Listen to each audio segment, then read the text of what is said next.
Hello, everybody, and welcome to the Capitalist Corner. I am your host, Mark Pellegrino, and also the chairman of the American Capitalist Party, along with my co-host and vice chair of the American Capitalist Party, Michael Liebowitz, who is also the host of his own show, The Rational Egoist. If you don't know that by now, you're going to know it now. For any new viewers, The Rational Egoist is a great show, guaranteed to raise your IQ. I know Michael has some new stuff coming up. Michael, you want to make some announcements with respect to that? Yeah, just great interview out right now with Patrick Carroll. He's a libertarian journalist, young guy, big into communication. I highly recommend the interview. It's up right now. Now, people think that we as capitalists don't like libertarians, but we do like libertarians. Who thinks that? What do you mean, people? Who are these people? People. There's people out there that say that about us. It may be because we debate them often, because we have very fundamental differences with the way the libertarians look at the world, because we think our system is based in philosophy and ethics. Theirs is not. But we are perfectly willing to have them come into the fold anytime they want to. And we listen to all the rational things that they say. So we are an open party, folks, open for anybody who is open to reason and liberty. You can come here. Smash the like button. Indeed, this is a message from one of our listeners. That's from Megan. That's from Megan Ribbons, who I have an episode coming out with on Monday. Megan Ribbons says, smash the like button. I like me likey Megan Ribbons. Yeah, and everybody absolutely has to listen to Megan. I mean, once Megan says do it, that's it. I agree. And you're going to know that even more after you see her on The Rational Egoist. So, folks, I have to make our daily disclaimer that we are talking in our own opinions, not necessarily representing the American Capitalist Party, which you can find on AmericanCapitalistParty.org. And if you want to know what American Capitalist Party really stands for, I suggest you go there, visit, read the platform, read the party platform, read our various articles and interviews with respect to the party, and you will find out that this is truly the answer to what ails us today. But Michael and my opinion may be the answer to what ails us today, but it also may just be our opinion and us exercising our vitriol against the establishment and all the terrible mistakes they seem to continuously make. So please hit the like button and subscribe. Also, remember to share this on YouTube and to other platforms from YouTube. This is Q&A day, so you can ask us almost anything. Preferably, it's related to capitalism, to economics, and to the current political situation and current events. Personal questions are not necessarily, but not entirely denied here. Sebastian says, what? Like and share? Like and share? Is that what he said? Kidney stones. Like, share, and kidney stones. Yeah, he's in the other room for me right now. He's dying. He's got kidney stone problems. Oh, my God. Oh, he's been moaning and everything. And I'm just thinking, man, glad that ain't me. You doing ultrasound therapy? What is he? I don't know what it's hard to say. He's just moaning in the other room, really. Hopefully he won't come over the mic. You sound so empathetic. Do you know what? No, but I hear they're brutal. I heard they're brutal. It's brutal. It is absolutely brutal. I think it's the closest thing a man can come to understanding giving birth. And sorry, ladies, I know that, you pushing out a 10-pound thing through your orifice is very different than a pebble-sized something coming through the urethra of a man. It isn't, we're going way off course. This is not representative of the Capitalist Party, but this nevertheless has to be dealt with. Can you please tell your friend if he drinks at least 2 liters of water a day, he will never get a kidney stone? Yes, I'm here. Yeah, tell your friend if he drinks at least 2 liters of water a day, he will never get a kidney stone. So, folks, Mike has to take this quick call for his job. He's going to be off air for 2.5 seconds, hopefully not too much longer. But I am going to start. Since I always fall behind on the chats, as everybody knows, calling me boomer adjacent and old. No, the chats just don't move where I am. And so I eventually lose track of them. The first item of today is going to be from the Daily Digest, a 1440 Daily Digest. It's a periodical I don't know of. All right, Michael, are you with us? You're back with us? I am. I told you it was going to be fast. The time on hold was what took forever. Okay. Have we moved past kidney stones? We have moved past kidney stones, but I want you to recommend to Subby to drink 2 liters of water per day, and he will never get a kidney stone again in his life. So he's probably not. I push water on virtually everybody I know. Nobody listens. So Now let's hope this pain will make it a visceral enough experience for him to say, I need to drink 2 liters of water a day. We have questions coming up. Before I was going to get to this article, I think I saw something from Catherine, but you might want to scroll through and see if you can find that question, because from Catherine, I thought there was a question from Catherine. Just like that. Look at that. What do you think about people who volunteer to be jurors? Any ethical conflicts? Also, if they get a stipend for travel as a conflict of interest. I have no problem with, in fact, I prefer volunteer jurors. I'm not a fan of jury duty itself. I'm not a fan of duties themselves. I do see the job of a juror as one of the most elementary aspects of justice and liberty. So it's a very, very important job. But I don't mind people volunteering for it. And I don't think there are any ethical conflicts for volunteering for it, because the prosecution and the defense have a chance to vet the jurors and decide who is appropriate and who isn't. They decide whether or not there's a conflict of interest or not. And they already get a stipend. It's very low, but the fact that it's low usually tends to make the jury pool federal workers, people who get subsidized by the government and by their jobs for doing jury work, which oftentimes doesn't happen in the private sector. So I don't think getting a stipend is a conflict of interest. Mike, you've been in the system more than me. You've been probably before juries before. I have. So I just want to say, real quickly for Subby, because he is dying in the other room. So Megan Ribbon says, RE kidney stones, sometimes probiotics that remove oxalate from your food during digestion can be helpful. So Subby, if you're watching, take Megan's advice. She's a biologist. I bet you never in your wildest dreams, Sub, when I was in the joint, thought that your convict friend would come out and one of his biologist friends would be recommending to you how to deal with kidney stones while he's talking to his actor friend. But okay.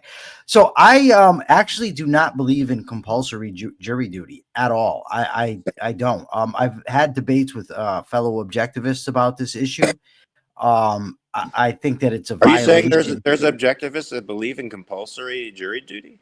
Compulsory witnesses as well, yeah. And I just am not for it. I think that I think once you start stretching the idea of things that are not initiations of force that far, you end up just breaking it. So I'm not a fan. So I'm all for people volunteering.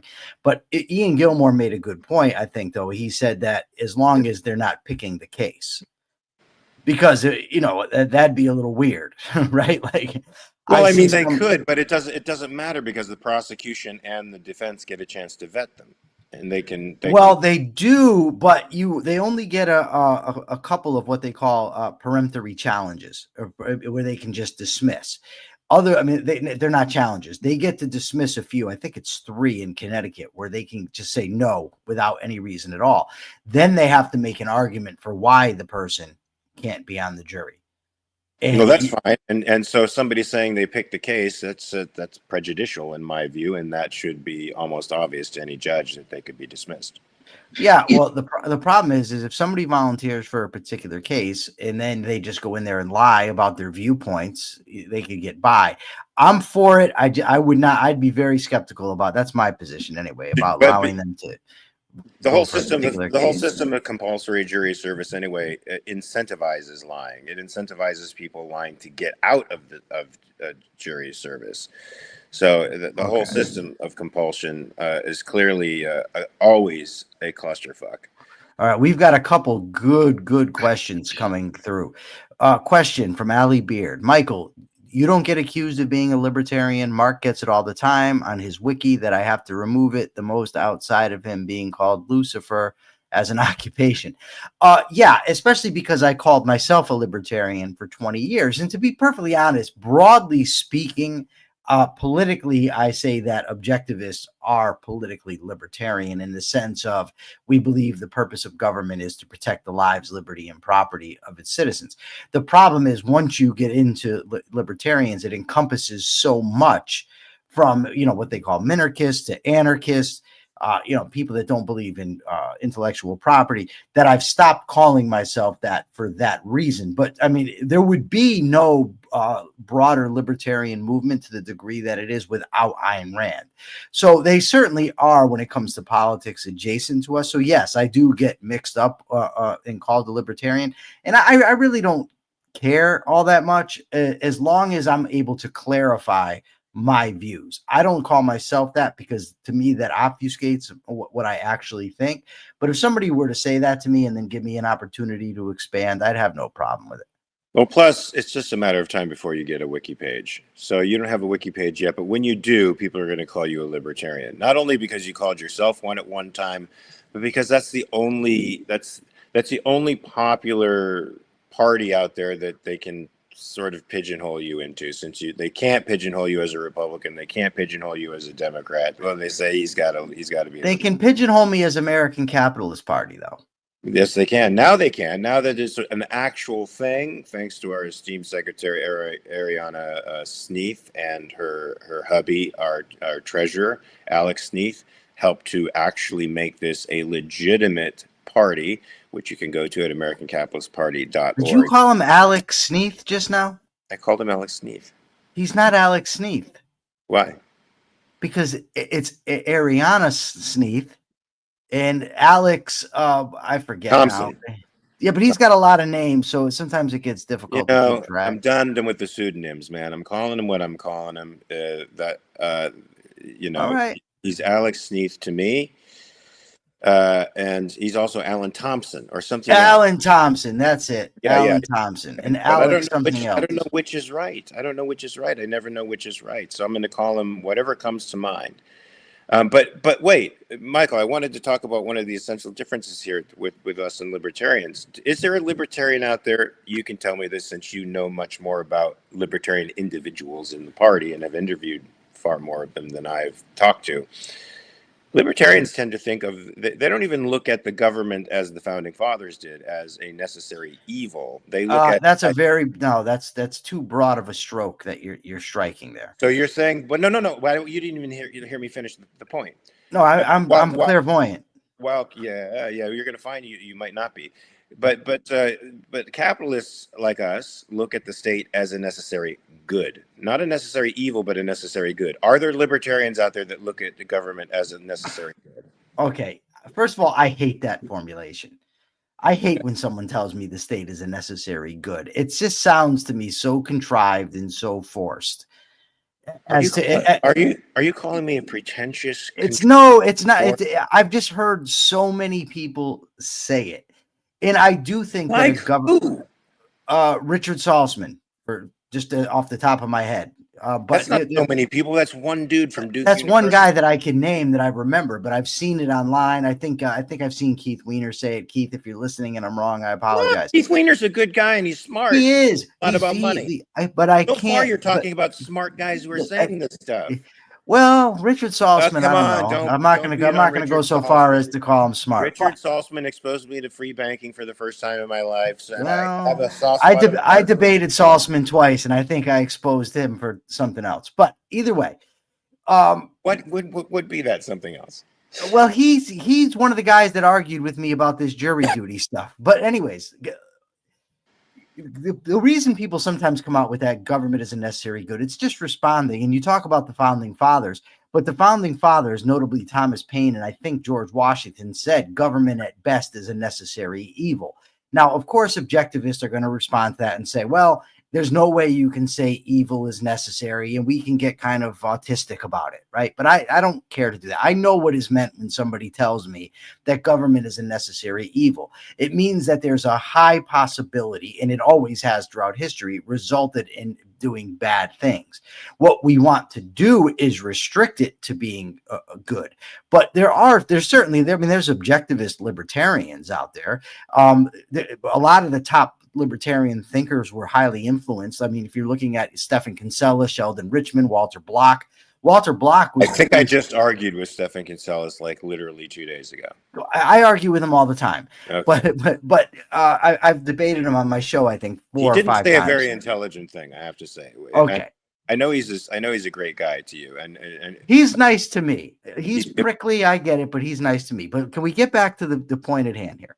So no. this is part of the reason why I don't call myself a libertarian, because there are libertarians that believe in government in the same way that I do, the same way that you do. But then there's those who just think that it's just any government is intrinsically even evil. And that to me is just silly. People have free will. Governments are made up of people. There's nothing inherently evil about it. Of course, once people have power, there is the proclivity to abuse that power, or the opportunity to abuse it. And oftentimes the type of people that are attracted to government are those who want power. So I think then we can say government is a necessity, because it is a gun. And I think it is. And by the way, when you say it's a necessary good, my only point is that, first of all, it's not always good, and it almost always isn't. But it is necessary. And if it stays within its realm, then it is good. I just think that the statement a necessary good, it just seems forced to me, and I don't like it. And I think that it can be challenged and whatever. But no, not all libertarians think that way. But to answer Ali's question, yes, I get called a libertarian. And to be quite frank, the influence that libertarians have had on my thinking, or classical liberals, we could even call them, from Henry Hazlitt, Ludwig von Mises, Leonard Read, Frederick Bastiat, Lysander Spooner. I mean, I could go on and on and on. Same. So I'm not like in revolt against libertarians. There is a pantheon of thinkers in that realm that are very, very significant. Sure. And by the way, Rand was friends with Henry Hazlitt and Ludwig von Mises. And by the way, Jim Valiant was friends with Murray Rothbard, which might be. Really?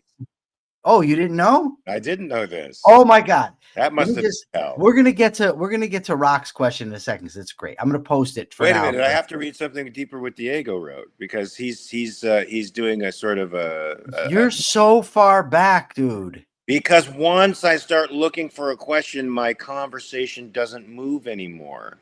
And I'm more interested in actually talking live than I am in reading the past. Okay, well, can I tell Jim Valiant's story first? It's funny. Okay, go ahead. And Jim, by the way, does the best Murray Rothbard impression, as Race Jacobson says. So 2 things. One, Jim says that when you're talking to Rothbard, right, and this is such a compliment in my view to Rothbard, he says basically any topic you bring up, Rothbard goes into his coat and brings out a book on the topic. And that's hilarious. I did hear that story. That's awesome. And then he asked Rothbard, give me an example of how the government is screwing things up.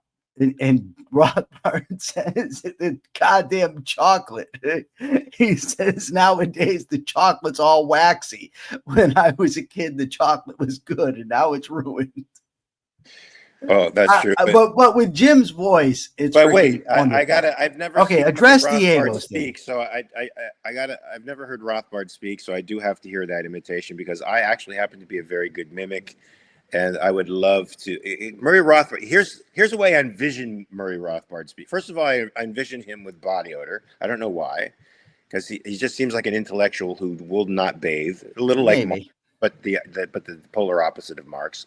And I imagine him, he sort of talks like this. I don't know why, but I think he has kind of sort of this kind of voice. No, he's more squeaky.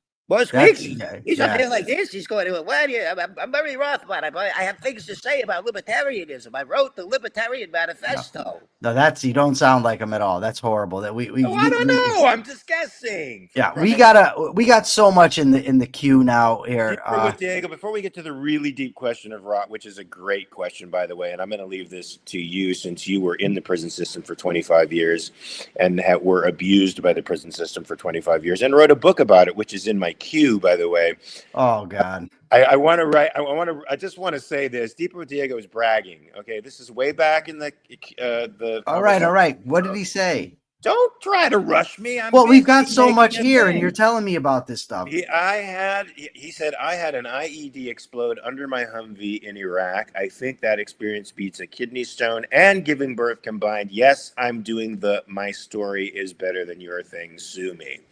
Now, Classic okay, story topper. Classic story topper. that is a story topper. I have nothing. I was going to say something, but I'm not. So Okay. go ahead with Rock, because Well, first I want to The Rock. address. So Akira Felix says Ludwig von Mises was not, and he puts not in all caps, a libertarian. The views of Ludwig von Mises today would be called libertarian. There's no getting around it. The word libertarian wasn't in common usage until after his death. I mean, it did come up, but it wasn't in use like it is today. The views of what he called classical liberalism, and the very fact that you then have to modify liberal with classical, it just becomes a pain in the ass. So by what the word has come to mean today, if you look at his political views, they would fall into the rubric of libertarian. The other thing that I wanted to say, and it goes, now I got to find this. Rock asked this other question about, is admiration for Rothbard a red flag since it almost always leads to anarchy? No, admiration for Rothbard is not a red flag. If you say that you are a Rothbardian, then I would say that's a red flag because you're likely an anarchist. But Murray Rothbard was certainly a very, very educated human being, and he was a superb economist. I mean, his writings against Keynes, his writings against communists, socialists, the man was absolutely brilliant. His breaking down of the discounted marginal value product, his improvement on Mises's methodology, these are all very good things. I mean, Man, Economy, and State might be, I don't want to say it's the best, but it's right up there with Human Action as one of the best economics books that I've ever read. What he's had to say about money, what the government has done to our money. I got over here his other book, The History of Money and Banking. So no, I don't think admiration for Rothbard is a red flag. But now here's the question, and remind me to get to Jim Valiant in his other comment. But so Rock Chartrand says, should prisons be private or public? What are the pros and cons of each? I ultimately don't think it matters. What I think matters is what the incentive structure is in the prison system.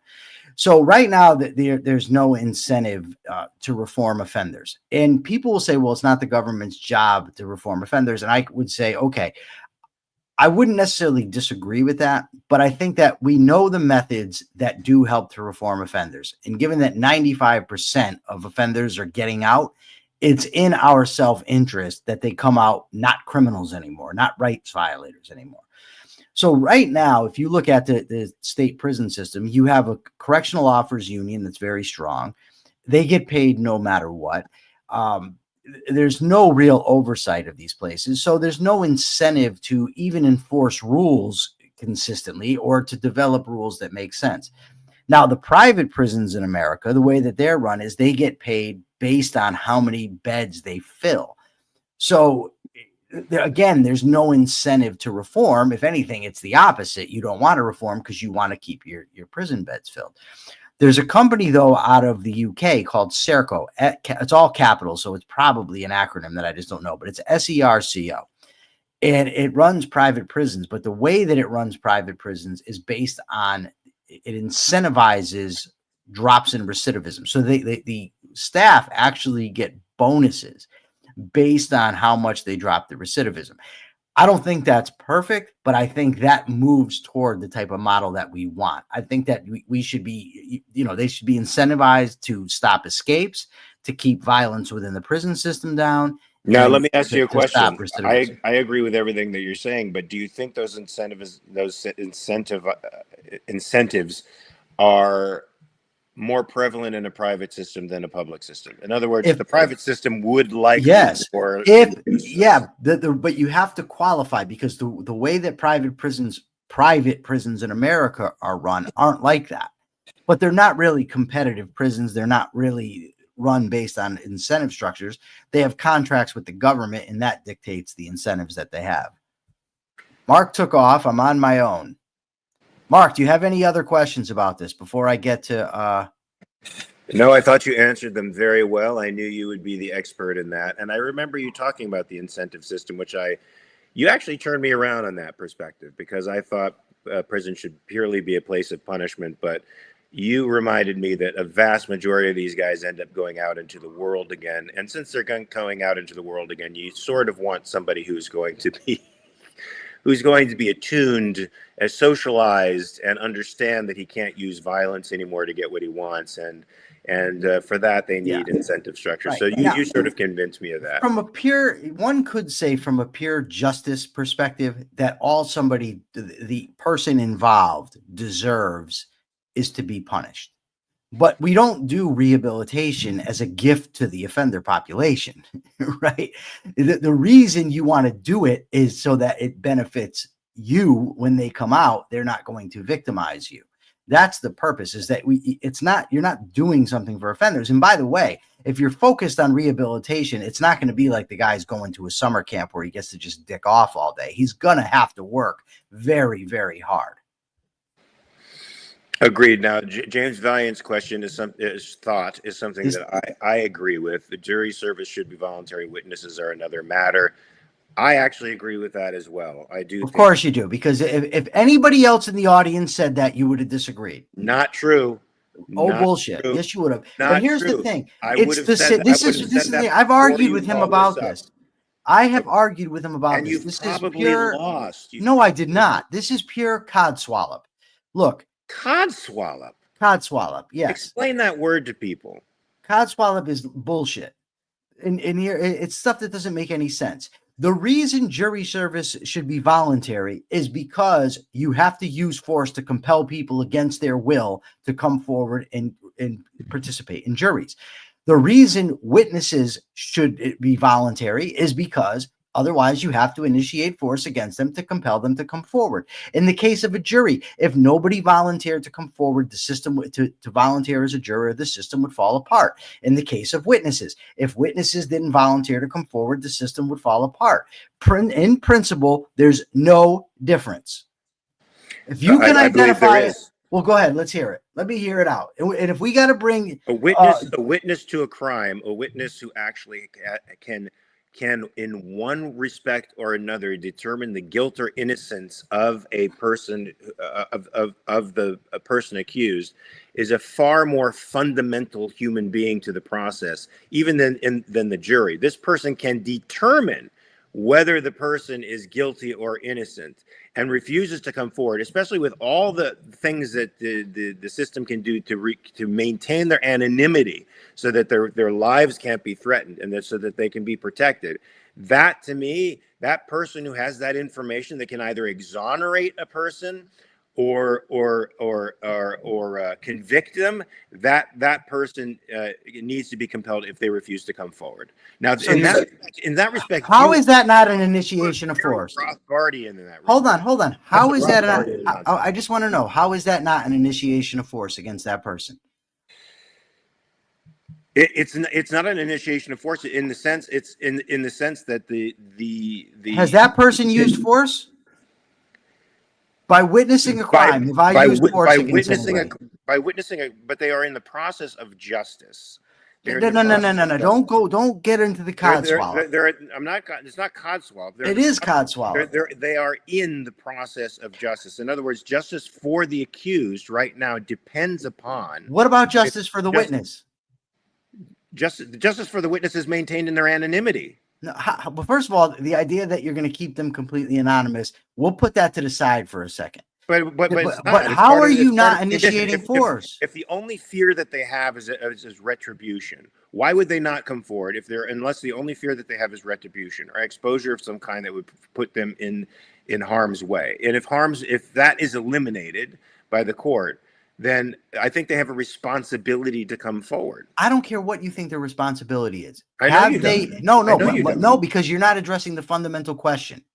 If the only just use of force is in self-defense, how has that person, by witnessing a crime, used force against anybody? They have not used force against anybody, but is it a form of indirect force to not come forward when somebody's life is on the line? You are then responsible for that person's life in a sense. No, you're not. Sure you are. So now another person's need does put a claim on me. No, you're responsible for. You are. Hold on. You are an accomplice to the fact that that person either gets justice or not. That's not what accomplice accomplice means. fact. That is not what the word accomplice means. You are, though. Let's look up what accomplice means, and I'm going to tell you it means that you've agreed to help somebody. It's like an agreement. You and that person have agreed. You're complicit. You're complicit. You want to say that they're complicit? That's fine. Okay, fine. They can be complicit to the crime of not getting justice. A juror. So then you can use force. So that person's free will, because the witness is complicit. The witness is complicit. So you're gonna initiate force against the witness. The witness is complicit. Then you're initiating force. You cannot get around that. No, the witness is complicit in an act that is already. The witness hasn't done. But I'm not a legal scholar, and I think it's up for James Valiant to. I'll tell you what. I'll tell you what. This is what we can do. You can get me any legal scholar on this planet. Let's put a challenge out there. You could get Jim Valiant. You can wrap him up with Richard Epstein and tie the bow with Ilya Soman. And I will debate all three of them at once because you're telling a witness that Let me ask you a question. Do you believe in preemptive force? Preemptive force and what? Do you believe in preemptive force, yes or no? If a threat was imminent, an attack was imminent. In other words, if another party was going to aggress against me, is justice for somebody? Yes. Is justice for someone? No. Especially if their life is on the line. No, because imminent. You're saying now what imminent. You're saying no, because you're saying this is the difference, Mark. In the case of the witness, you're saying that witness has a duty to come into another person's defense. That's what you're saying.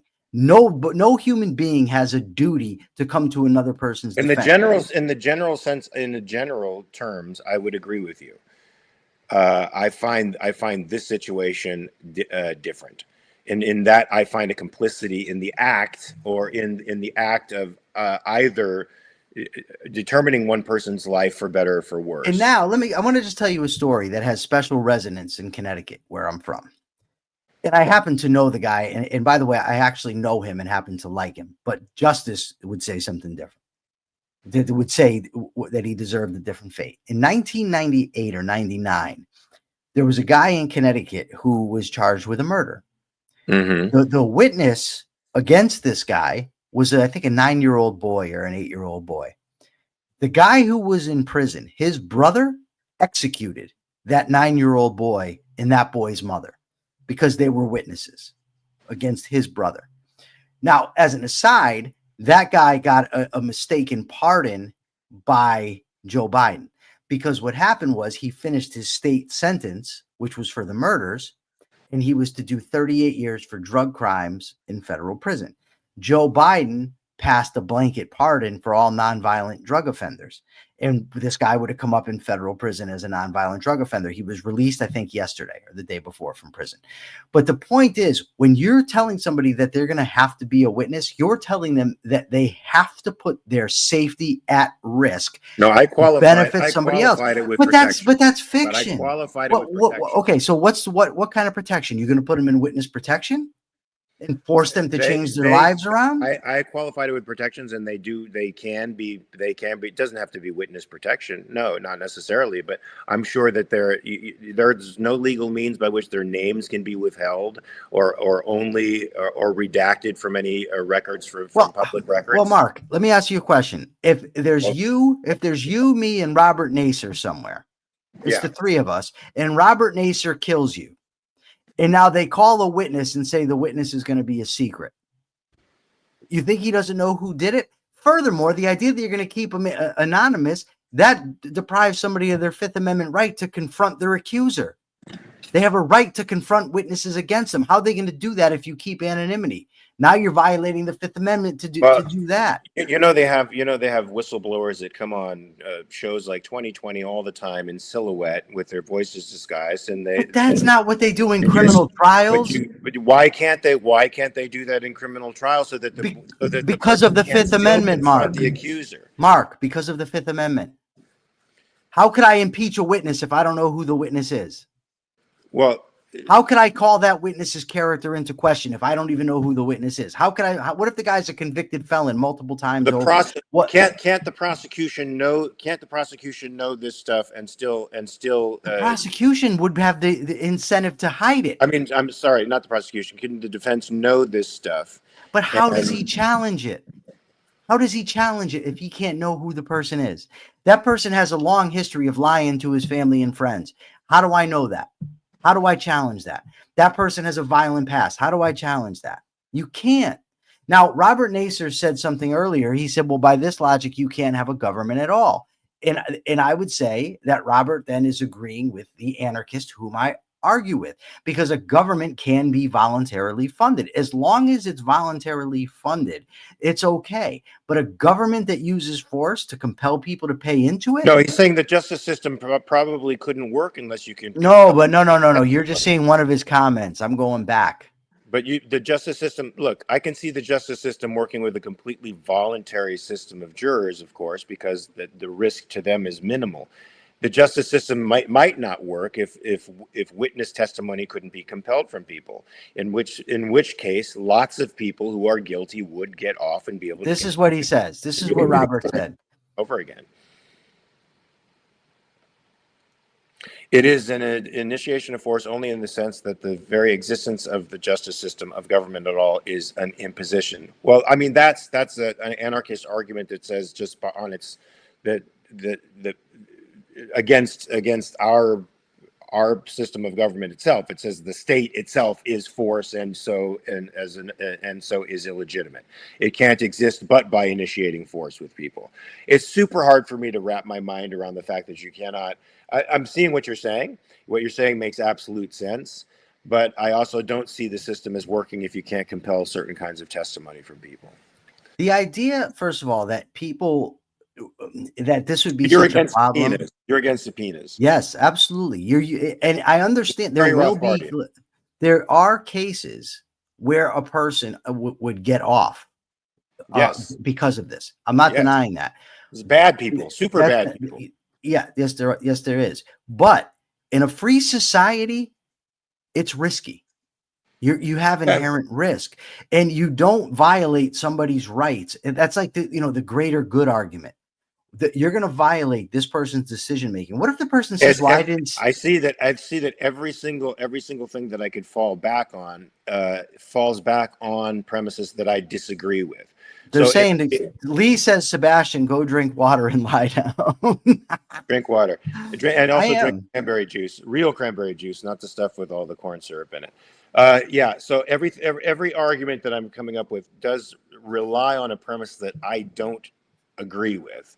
I have to agree with the premises that you're putting forward, but I also see the fact that it's simply it seems unworkable. It seems unworkable, and it seems like it won't promote justice.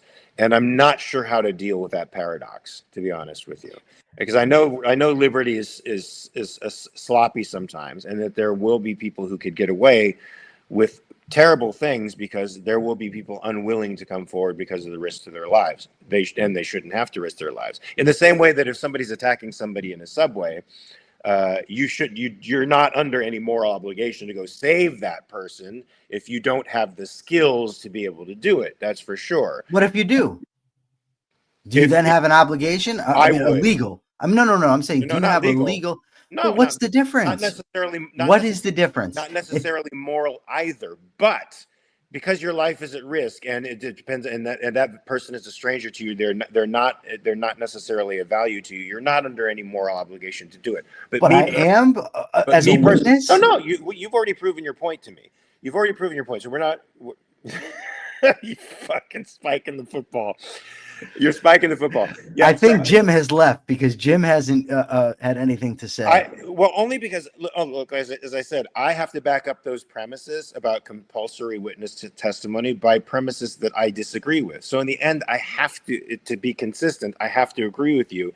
and swallow the fact that this means justice will not prevail.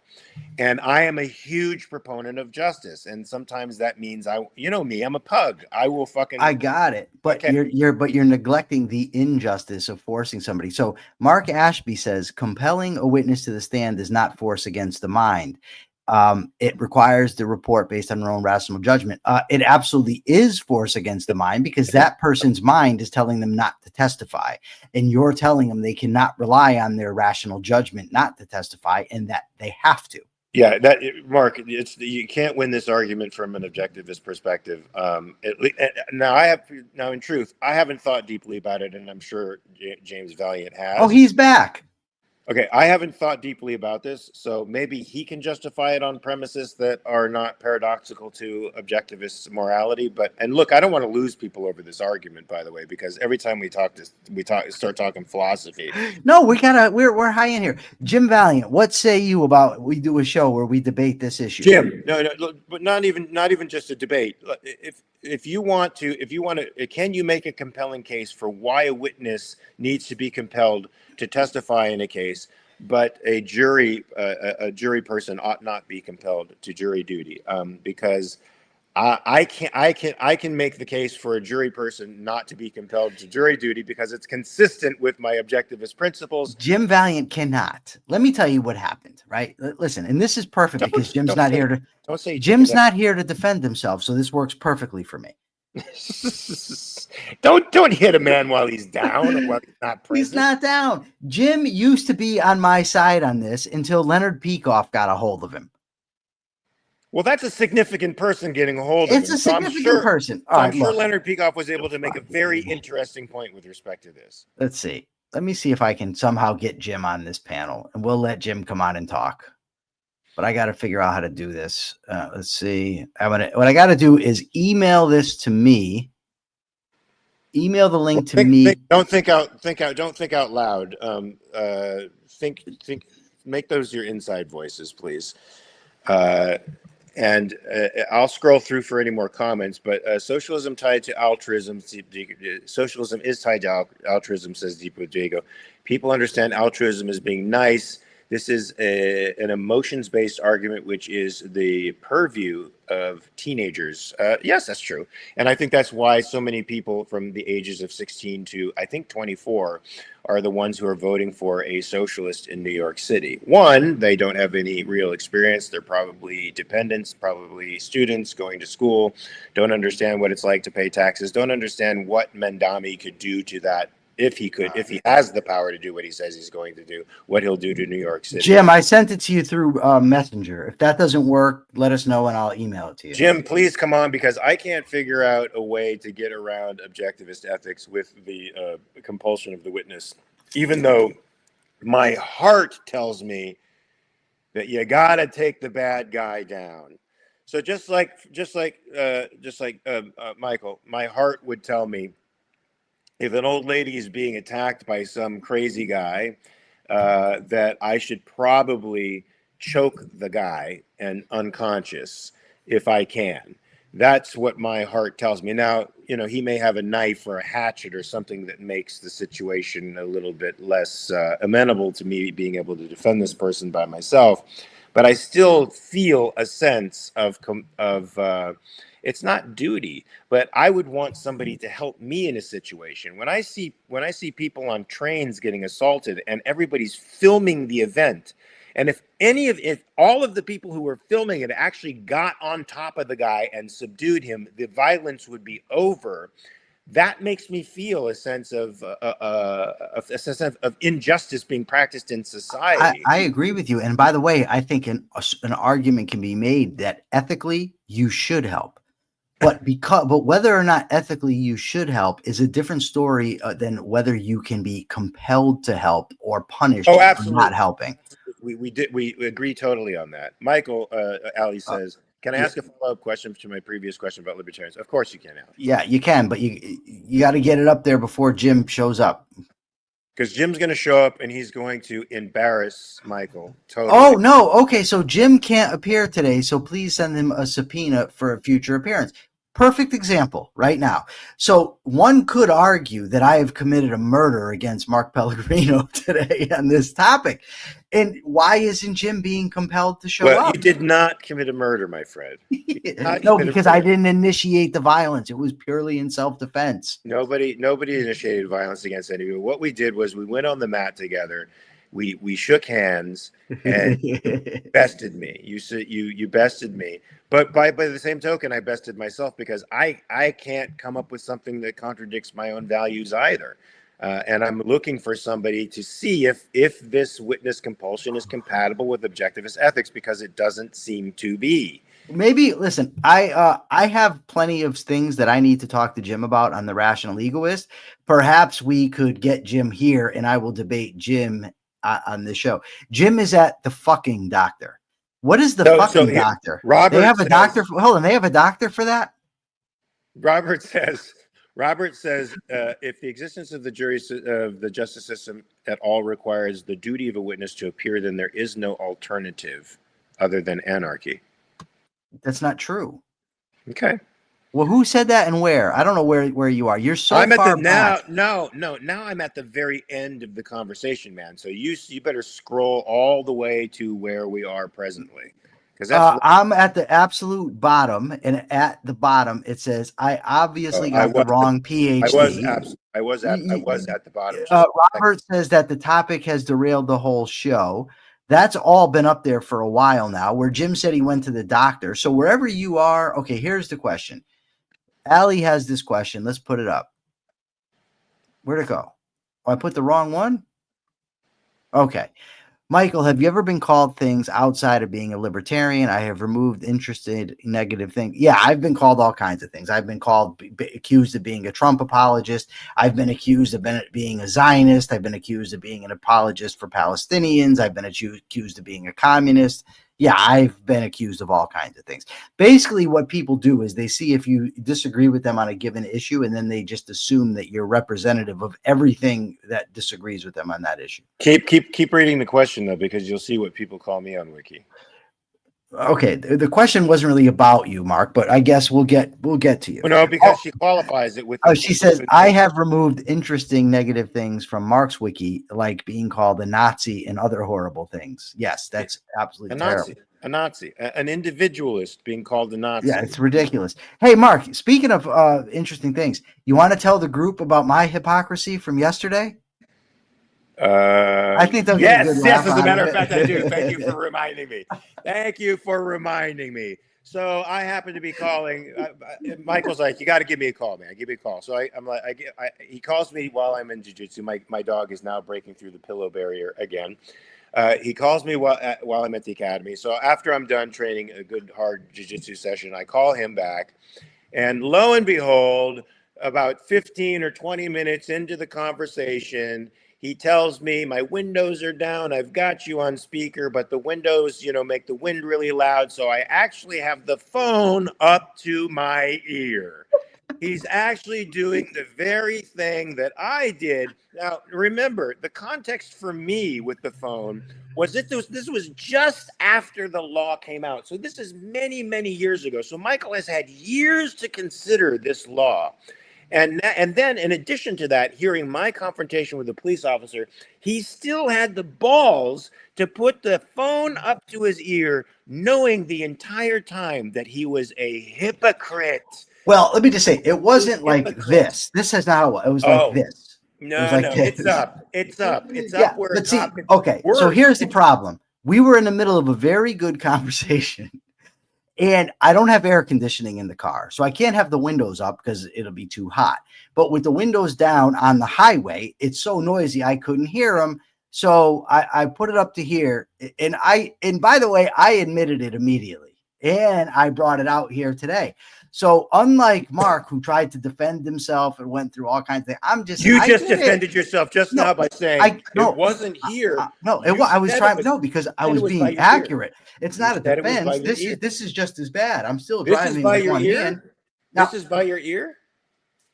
No, this is actually worse. This is worse because could do this. I could still. No. I was doing this. I was doing this. Yeah, but it's the same principle. No, no, not really. Now you're making it all soft because you said it was by your ear, and so now Because it wasn't it was occupying my hand. The point is that you can't, there's no hands-free device that I had. all right. The moral to this story is get air conditioning for your car so you don't break the law because you Yes. are already a felon. Yes. And you And can't. and so my friend gave me the car for free. So really what the lesson should be is when you give somebody a car for free, make sure it has air conditioning. So Allie, yes, I have Bluetooth in my car, and I use Bluetooth liberally. At the time, Bluetooth wasn't working in my car for some reason. I'm a boomer, and I couldn't get my Bluetooth working. So Surprise, surprise. Do we have another story? you mean a story? Story like from what you gave me? No, I want you to just tell the group a story. Yeah, yes, the stories from what I sent you. Yes, we have the Food and Drug Administration is now authorizing Juul, I'm sorry, to continue selling signature e-cigarettes on the U.S. market, as well as tobacco and menthol flavored refill cartridges. And apparently, this decision ends 3 years of limbo after a federal regulator banned the company's products in 2022 and then paused the ban pending further scientific review. The company's fruit flavored products remain banned because, of course, those are supposedly targeting young kids. And vaping has gone up in the youthful population. Young kids from the ages of 16 to 25 are vaping now. These nicotine fruit flavored vapes. It used to be in the neighborhood of to the neighborhood of 220,000 of them were doing it. Now it's 3.1 million are doing it. But this is one of those things where I just don't think the government has a right to be interfering with anything people do. Your health is your responsibility. Yep. And in fact, vaping is safer than smoking cigarettes. Although it's not the government's freaking business to tell you which one is safer and which one you should be doing, because that is up to you. So all of this, of course, is frivolous and shouldn't be an issue. And for kids who are under the age of 18, meaning they are not full legal adults, it's the responsibility of their freaking parents to oversee their activities. Now, that doesn't mean that the kid ain't going to sneak out and find a vape somewhere with his friends. That's likely going to happen because that's what kids do. But it's the parents' responsibility to take care of their children's values, and including the fact that their children value their bodies, not the government. So, government, can you please stay out of our health? Making America healthy again ain't your responsibility. It's the responsibility of every individual American to make his own life or her own life healthy again. Thank you very much. That's all I have to say about that story. Okay, well, I really have nothing to add because you put it beautifully. Thank you. So now you're going to agree with me with witnesses, right? No, but but does anybody care about my dentist appointment? No one even asked. No, nobody cares about your dentist appointment. I cared about it. You did. The dentist says I do have to get the front tooth crowned. I also have to get a back tooth that's cracked. I got to get that crowned. And I got to get an impacted wisdom tooth removed. And then he told me because I got to get that one removed, I got to get the one above it moved or taken out because this one supports that one. So next Thursday, after I do the show, I have to go to the dentist, get 2 crowns and 2 teeth pulled. But I will be here Thursday and I will be here Friday, sans the mentioned teeth. And it turned out that the technician is a big Mark Pellegrino fan at the dentist. So I'm hoping I put him on the phone and maybe I get a discount. I don't know. We'll see. Lee says, do not get your front teeth fixed. She will sob. Lee, you're going to sob. And if you keep encouraging him not to improve himself, you're never going to get any.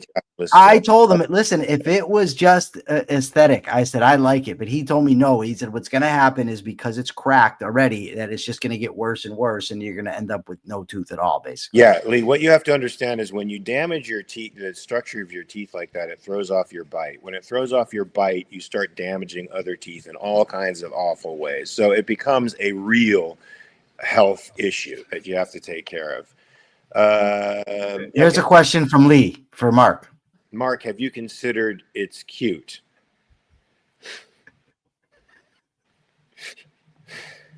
Have you? I think it's endearing. I think it's endearing.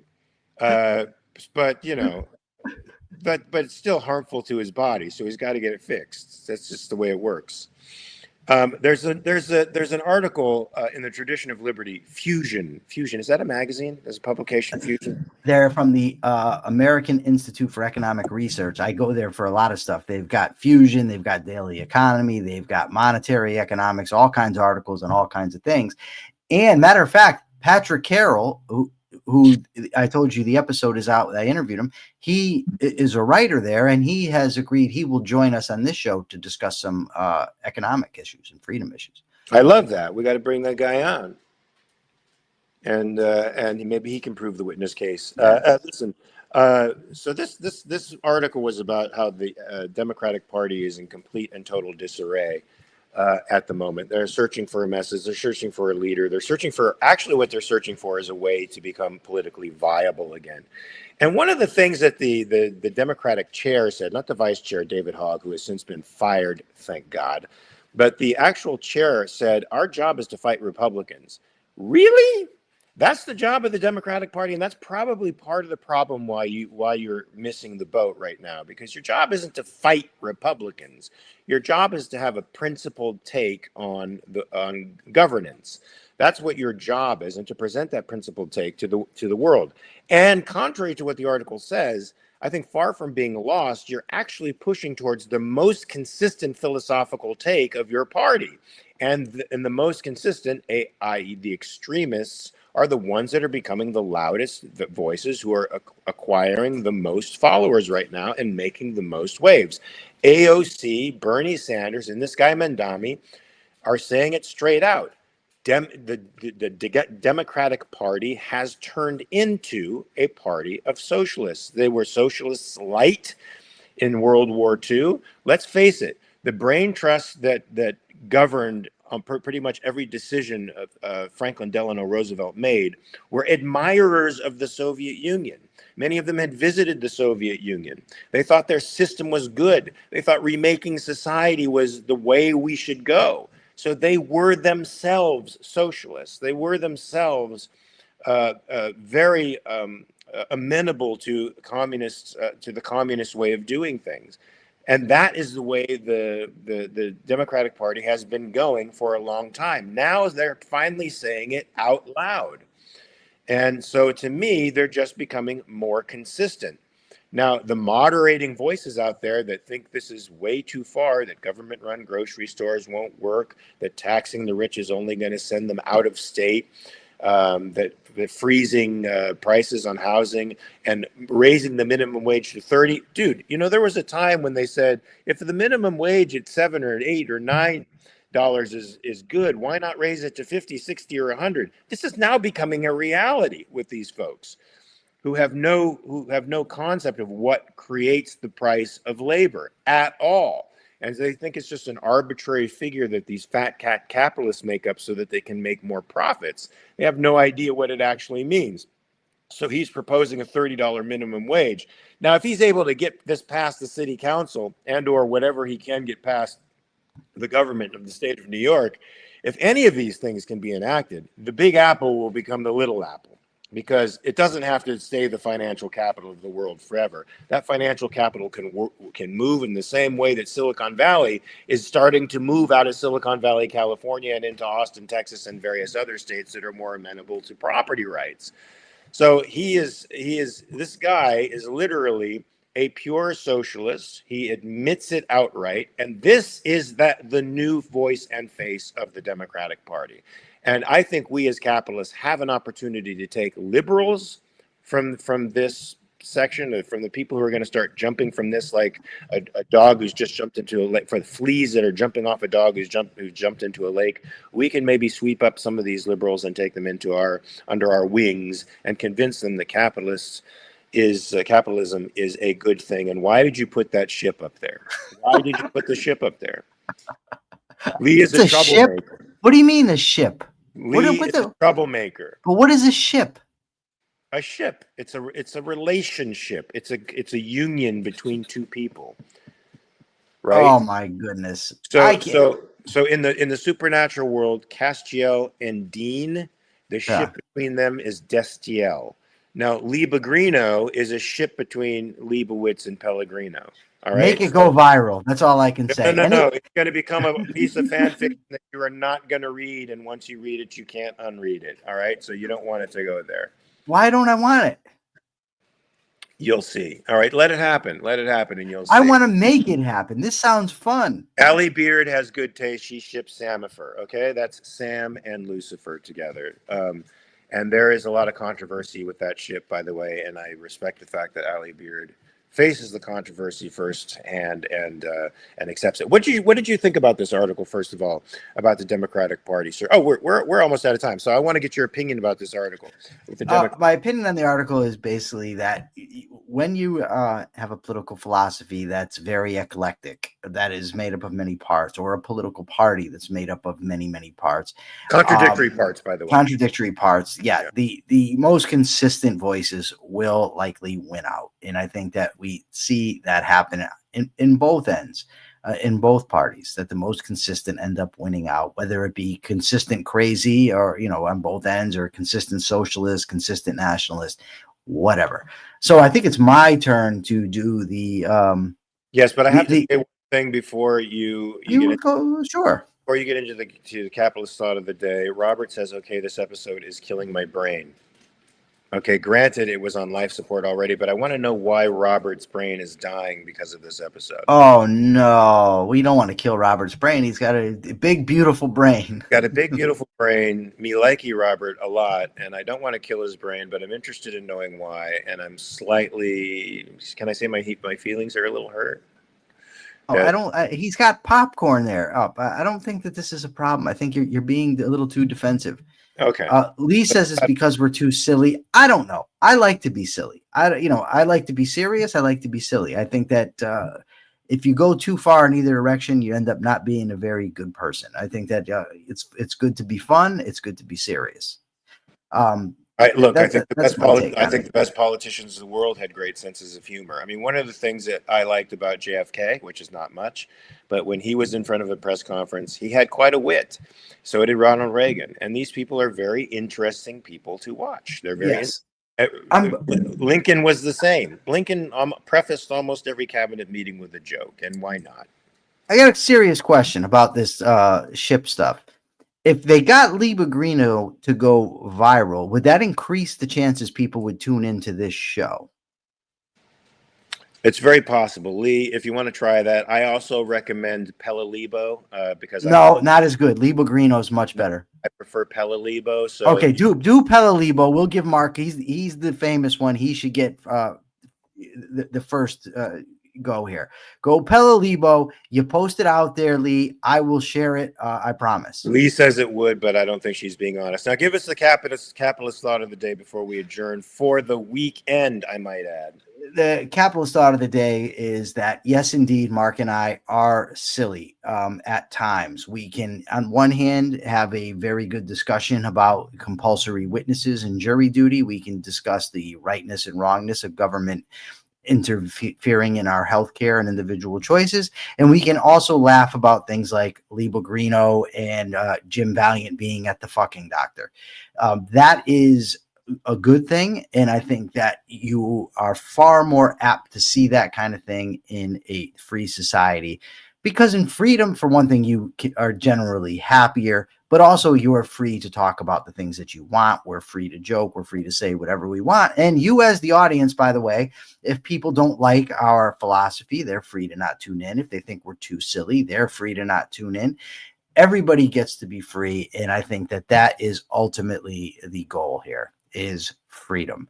AmericanCapitalistParty.org. Indeed, yes. And, we're having our monthly meeting soon that's going to be on Twitter Spaces. You can tune into that if you're into monthly meetings of... I think that's tomorrow. It's going to be tomorrow. That's right. So, folks, we are transparent in every respect. And look, in this situation, Michael and I came up against an argument where I could not justify a section of the based on the premises that I hold. I recognize that, and I am open to change. That is what a free society is all about: open, transparent, and ready for dialogue and persuasion. So, folks, you have the whole weekend to check your premises. All right, that's 47 hours now. Should I say 47 hours to be able to check your premises, and make sure that you come to us afresh and new with a student's mind on Monday. At the same bat time, same bat place, 9 a.m. Pacific, 12 p.m. Eastern time, where we will be talking current events from a capitalist perspective. And we will see you then, where we will probably engage Mark, in it's 72 hours, Mark. We're getting roasted in 71 the hours. Is it 71 hours? Yes, 71 hours. 71 hours. 71 hours from now, folks, your premises have better be changing, especially you commies who are listening. Until then, I'll see you later. Peace. Happy weekend.